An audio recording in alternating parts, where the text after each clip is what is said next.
Պարոն Հայրապետյան, պրակտիկ կյանքով եմ խոսելու։ Երկիր մեդիայում տարիներ շարունակ Դոյչե Վելեն ամենօրյա լուրերի թողարկում ուներ ռուսերեն։ Նույն ապրիլյանի առաջինից, որը հասկացանք, որ տեղեկատվության մեջ ապատեղեկատվությունը շատ կարող է լինել եւ տևական ժամանակ դադարեցրել է։ Բայց հիմա ուզում եմ հասկանամ, շատ հեղեղուկ է ձևակերպումը։ Միջամտությունը ինչ է նշանակում։ Դիցուք Երևանում տեղի է ունենում ընդդիմության հանրահավաք, Евроньюզը եւ ենթադրենք Վեսին լուսաբանում են բնականաբար ընդդիմության հանրահավաքը, ընդդիմադիր գործիչների ելույթները այդ ռեպորտաժում ավելի շատ է։ Դա համարում ենք միջամտություն։ Евроньюզը կրկնում եմ, ինչի եմ ասում Евроньюզ, որտեղ Евроньюզի հետ մենք ունեցել ենք շատ դժվարին հարաբերություններ Հայաստան, որովհետև Евроньюզում մասնաբաժին ուներ Թուրքիան եւ տևական ժամանակ հակահայաստանյան նաեւ ռեպորտաժներ տեսանյութեր են գնացել։ Վերջին շրջանում իդեպ եւս միջամտությունը որն եք համարելու կոչ ենթադրենք քաղաքական իրականությունը փոխելու, իշխանություն փոխելու, թե ուղղակի Հայաստանում տեղի ունեցող որևէ իրադարձության լուսաբանում։ Շնորհակալություն պարոն Մանուկյան։ Ես համարում եմ, որ կառավարությունը որևէ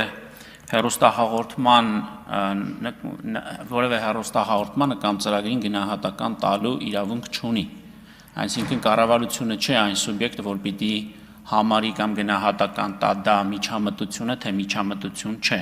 Դրա համար կան հստակ տարանջատված մարմիններ, սահմանադրական մարմին, որը կարգավորող մարմինն է։ Իշխանությունը, կառավարությունը տվյալ պարագայում ընդամենը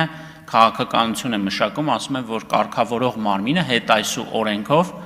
պիտի ունենա նման իրավունք, եթե համարում է, որ կոնկրետ դիրեկտիվների հիման վրա խախտվել են այս կամ այն օրենքները կամ կանոնները։ Դրանք ենթահորինսդրական ակտեր են, գտնվելու են հեռուստատեսության եւ ռադիոյի հանձնաժողովի տիրույթում, այսինքն դրանց հիման վրա են այդ գնահատականները տրվելու։ Եթե դուք իմ անձնական կարծիքն եք հարցնում, թե օրինակ ես ոնց եմ պատկերացնում, որը կհամապատասխանի ներքաղաքական կյանքին միջամտություն թե ոչ, արձագանքի ժամանակ ես կասեմ, որտեղ վստահ եմ, որ նման հարց լինելու է, պատրաստված եմ եկել։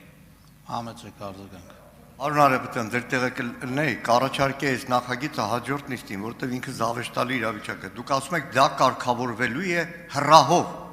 Հրահում ճաշակով մարդիկ են նստած։ Օրինակ Հակոբ Մովսեսը, երբ որ հարց քննարկվի, օրինակ TRT-ն, օրինակ Յուքոմում է Ֆիդանի հայտարարությունը, որ աջակցում եմ Հայաստանի իշխանությունների քաղաքականությանը, համարենք միջամտություն թե չէ, Հակոբ Մովսեսը կհամարի, որ չէ, միջամտություն չի։ Բայց այն Սալավիով, որ հերթական անգամ էշեշ դուրս տա,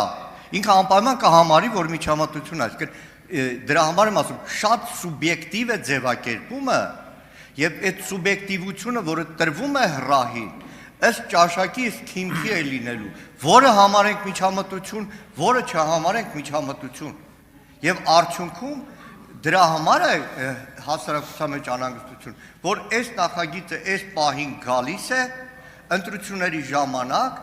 եւս մի գործիք տալու,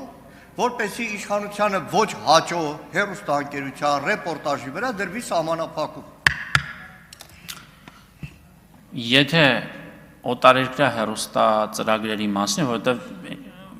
եկեք հստակ արձանագրենք, դուք վստահ եմ նկատի ունեիք օտարերկրյա, որովհետև տեղական հեռուստաալիքների մասով նման կարգավորումներ չկա, հանկարծ այդպես չընկալվի, հա, դրա համար պարտավոր էի սրան արձագանքել։ Հիմա ես ասեմ ես ոնց եմ մտածում, բայց խնդրում եմ հեռուստատեսության եւ ռադիոյի հանձնաժողովի գործընկերներին չլսել իմ այս ելույթը, որպեսզի նաև տպավորություն չլինի, թե ես ուղղորդելու եմ, թե ինչ ենթահորինսդրական ակտեր եւ ինչ բովանդակությամբ իրենք կգրեն, այս մասը կառաջարկեմ չնայեն, հենց այս պահից սկսած, թե չէ հետո կասեն ով։ Լավ, լսեք եւ գուցե օգտակար կլինի ձեզ։ Օրինակ, եթե ասում եք սուբյեկտիվ է եւ դա հնարավոր չի անել, ՀՀ ներքաղաքական կյանքին միջամտող հեռուստաբովանդակություն է համարվում ըստ իս այն տեղեկատվական, վերլուծական կամ քարոզչական բնույթի հաղորդումը, որը ուղղակի կամ անուղղակի կերպով նպատակ ունի ազդել ՀՀ ներքաղաքական գործընթացների վրա, այդ թվում պետական իշխանության ձևավորման, ընտրությունների կամ հանրաքվեների, քաղաքական կուսակցությունների կամ շարժումների գործունեության, հանրային կարծիքի ձևավորման ներքին քաղաքական հարցերի վերաբերյալ, ստեղծում, ֆինանսավորվում կամ խմբագրվում է օտար պետության, օտար պետական մարմնի կամ դրանց հետ փոխկապակցված կազմակերպության կողմից եւ չի հանդիսանում չեզոք տեղեկատվության փոխանցում, այլ պարունակում է քաղաքական դիրքորոշման քարոզ, կոչեր գործողության կամ դիմադրության, պետական ինստիտուտների լեգիտիմության խաթարում, կոնկրետ քաղաքական ուժի կամ գործչի աջակցություն կամ վարկաբեկում։ Իմ կարծիքով, որը չի համարվում միջամտություն,